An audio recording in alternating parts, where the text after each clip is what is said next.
Counting the inventory in your business is only the first step to performing a full periodic count. Once the count is completed, the reconciliation between what is on the system or warehouse management system, known as theoretical inventory, and what is on the floor, known as physical inventory, needs to be done. Inventory reconciliation is not as simple as just adjusting the quantities on the system to match the physical count. Each discrepancy needs to be investigated and resolved. Reasons for inaccuracy in a stock count can include an incorrect count. The counting team could have missed some of the inventory and it was not counted.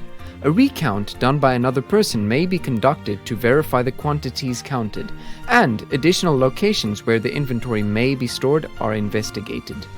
Differing units of measure. If an SKU is recorded on the WMS in 1 unit of measure, such as 1 dozen bottles, but is counted in single bottles, this will create a discrepancy in the count. Incorrect part numbers. Sometimes, in the hurry to get items counted, the counter may misread the SKU number or even incorrectly guess which SKU it is.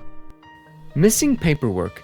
A transaction has occurred, but no one has yet recorded it on the WMS. Possibility of scrap.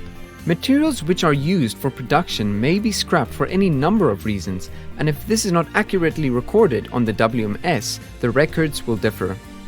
Customer-owned stock. Inventory may belong to the customer, but is still stored in the warehouse. This can occur when the customer does not have sufficient space. Backflush processes not being recorded. If the backflush process has not been actioned before the stock take begins, this can cause raw material and finished goods inventory to be out of balance. A key takeaway from performing a stock take is to identify areas where problems often occur and to correct processes so that inventory accuracy becomes a priority for all who work in the warehouse. So, what if there are discrepancies between the physical and theoretical inventory?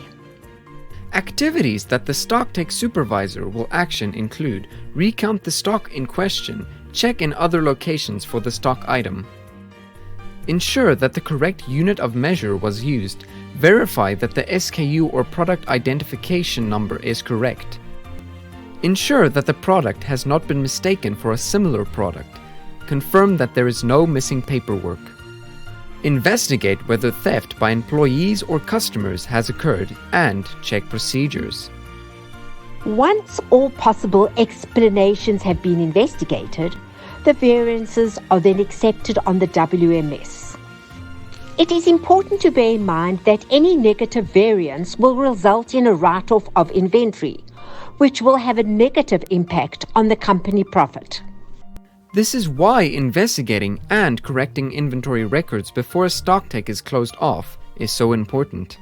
Problem-solving techniques which can be used to get to the source of the discrepancies are the following. 5 whys. Ask questions based on answers to previous questions, such as, why is there a difference between the physical and theoretical count? Because there is missing inventory. Why is there missing inventory?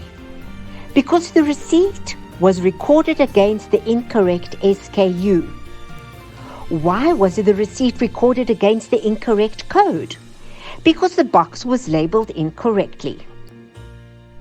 Why was the box labeled incorrectly?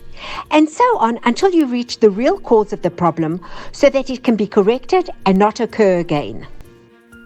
Another technique involves asking who, when, where, how, why, and what. By asking these questions, the real problem can be identified and corrected. A fishbone diagram provides an opportunity to brainstorm ideas and reach the root cause of a problem. This technique can be used to identify reasons for inventory inaccuracy, but it can also be used to solve much more complex problems within a company. Other techniques include making use of the Pareto analysis approach, which analyzes problems to find the ones that have the most impact. Charts can also be used to plot information and give a high-level view of where problems may exist. These can include run charts, frequency histograms, and flow charts. One of the additional outcomes of stock taking is identification of excess inventory. Excess inventory is identified as such because it remains in the warehouse unused or unsold for much longer than is necessary. The danger of this is that there is a high potential for the inventory to become obsolete, which means it will need to be written off. This is never a good situation to be in. Excess inventory is often a result of bad planning, and highlighting this during a stock take becomes a useful tool for managing inventory levels. Stock take is a critical process for management of inventory, which is one of the company's most important assets.